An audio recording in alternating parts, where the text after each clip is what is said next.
Nyonya Jung memberi semangat kepada para penyidik karena dipastikan mereka akan mengalami kendala ketika mengaudit kantor keuangan. 근데 난 좀 약하니까 내 아픈 애종이 네가 서라. 왜 이러십니까? 지금 즉시 일사 감찰. Menolak untuk didatangi banyaknya penyidik, seorang Kasim mengusir mereka dengan mengerahkan pengawal istana. Masalah itu pun akhirnya diketahui raja setelah seorang menteri melaporkan keributan di kantor keuangan. 일이다 보니 궁녀들의 감찰을 받지 않는 것이 원인 관행이었습니다, 전하. Menteri tersebut mengatakan jika merupakan suatu kebiasaan, kantor keuangan selalu menolak untuk diperiksa.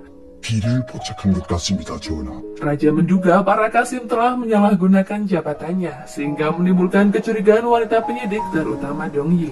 그래서 더욱 내 수사의 문서 창고를 봐야 합니다. Kepala Kasim kemudian melerai keributan tersebut dan memanggil petinggi dari masing-masing bagian. 왕실의 살림을 맡아 하는 것이니 하면 어디보다도 본이 되어야지. 소심당한 감찰 궁녀들의 행태가 너무나 황망하여서. Raja tampak kecewa dengan sikap pimpinan kantor keuangan yang begitu arogan dengan menggunakan pengawal istana untuk mengusir wanita penyidik. 내 친정에 그 불신을 밟아 꺼버렸어야 되는 건데. Hejae tak habis pikir karena sedari dulu Dongyi selalu membuat masalah dengannya. Ia pun takut jika rahasianya di kantor keuangan terungkap. Hal itu dikarenakan Hejae mengambil dana kerajaan untuk menurunkan tahta Ratu Inhyun. Sepertinya itu akan menjadi senjata makan tuan bagi permaisuri Hui, karena ia yang tak tahu masalah tersebut justru mengirim Dongyi ke kantor keuangan. 제 짓이었습니다. 뭐라고요? Di luar dugaan, Raja meminta kantor penyidik untuk menghentikan pemeriksanya. Raja mengatakan jika sulit untuk mengubah suatu kebiasaan yang sudah turun-temurun. 그냥 넘어가다니요. 그게 전하의 하명이시다. 마마, 내 수사 문제는 제가 차질 없이 처리하겠습니다. Mengetahui Raja menghentikan pemeriksaan di bagian itu membuat Hejae lega karena semuanya terlihat baik-baik saja. Ia mengira Raja tak mungkin mengumbar data keuangan kerajaan yang bersifat pribadi. Sikap Raja kali ini justru tak seperti Raja yang ia kenal. Permaisuri menganggap ada sesuatu yang Raja sembunyikan darinya.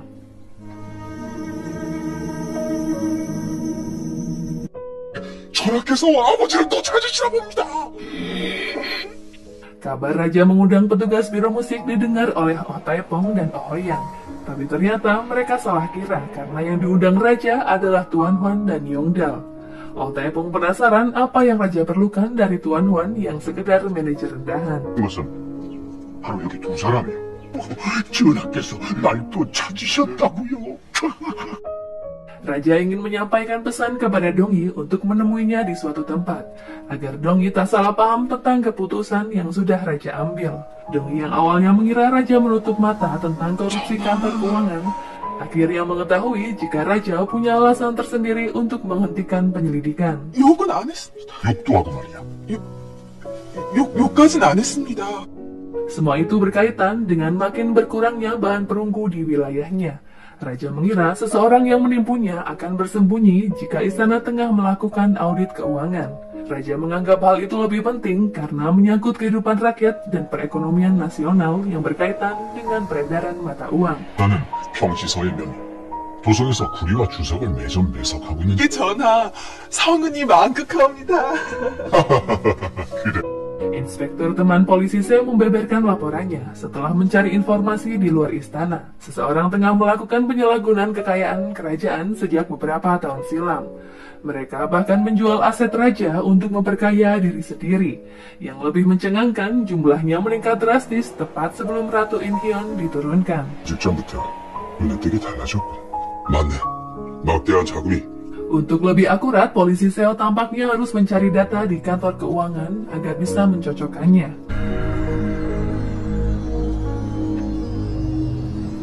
Sementara itu, aksi Hejae yang sering mengunjungi seseorang di luar istana diketahui oleh Junso. Ia yakin jika orang tersebut berkaitan dengan kejahatan Hejae. Siapakah orang yang Hejae sebut sebagai pimpinannya? Kita lanjut dulu ya. 오늘 대전에 별다른 일은 없었다 하더니요. 그게 대전 삼국말로 Pertemuan raja dengan pekerja biro musik diketahui oleh permaisuri. Ia melaporkannya kepada Hejae jika dua orang biro musik yang dipanggil raja mempunyai hubungan dekat dengan Dongyi. Kemungkinan raja sudah menceritakan apa yang ia rencanakan kepada Dongyi.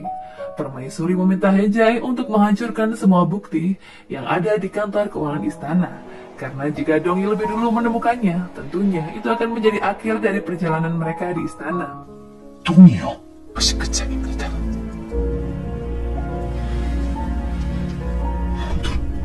그러니 안심할 때가 아닙니다, 오라버니. 내 수사의 증언이 Hal itu pun senada dengan pengakuan Oh Yang mengatakan jika Tuan Huan dan Yongdal sangat dekat dengan raja. Bahkan Tuan Huan pernah mengatakan jika mereka kerap minum bersama. 주막에서 만나서 일자를 기울이는 그 정도? 뭐?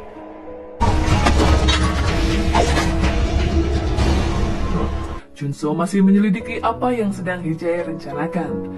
Ia mengikuti ajudannya yang saat itu sedang membawa sebuah surat untuk pimpinan Hejae. 예상했던 대로입니다. Junso memberikan surat tersebut kepada polisi Seo, di mana dalam surat itu Hejae meminta seseorang untuk menyingkirkan bukti yang ada.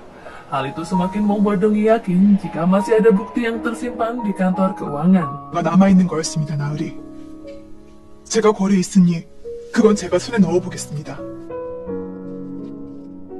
Sementara itu, kondisi kantor keuangan kini dijaga ketat oleh petugas dan tak boleh ada yang masuk atas perintah raja. Dongyi berniat masuk ke kantor keuangan di saat raja melakukan ziarah ke makam kerajaan esok hari. Karena separuh Kasim akan mengawal raja sehingga kantor keuangan dipastikan sepi. 널 알아보는 내관들이 한둘이 아닐 텐데 부탁드려요. Di saat yang bersamaan, permaisuri memerintahkan Hejae untuk membakar kantor keuangan dan menghabisi Dongyi di hari itu juga karena raja tak ada di istana. 했습니다. 지맘도. 전하가 돌아오시기 전에 모든 것이 끝나야 합니다. 그 정도 되는지 내가 한번 확인해볼까? Raja menemui Dongyi di malam sebelum ia pergi. Ia memberikan buku yang sepertinya sangat Dongyi sukai, karena raja ingin Dongyi menjadi wanita yang lebih terdidik.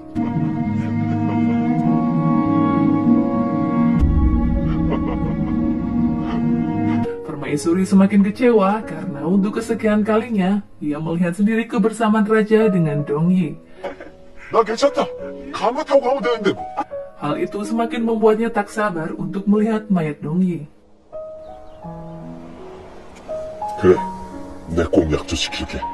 Junso khawatir meninggalkan Dongyi karena untuk beberapa hari ia harus mengawal polisi Seo ke makam kerajaan.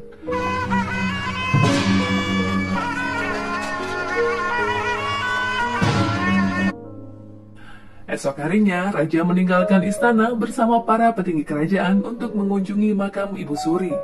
Dongyi yakin jika dirinya akan aman berada di dalam istana yang dikelilingi banyak pengawal.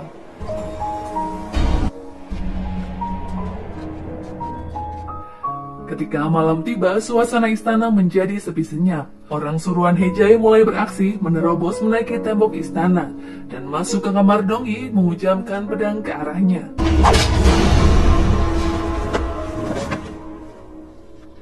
Beruntungnya saat itu Dongyi sudah keluar dengan menyamar menggunakan pakaian budak.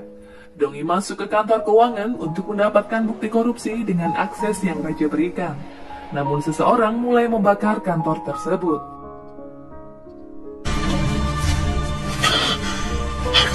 Di saat api membesar, Kasim melihat Dongyi keluar dari kantor dan mencurigai jika Dongyi yang membakarnya.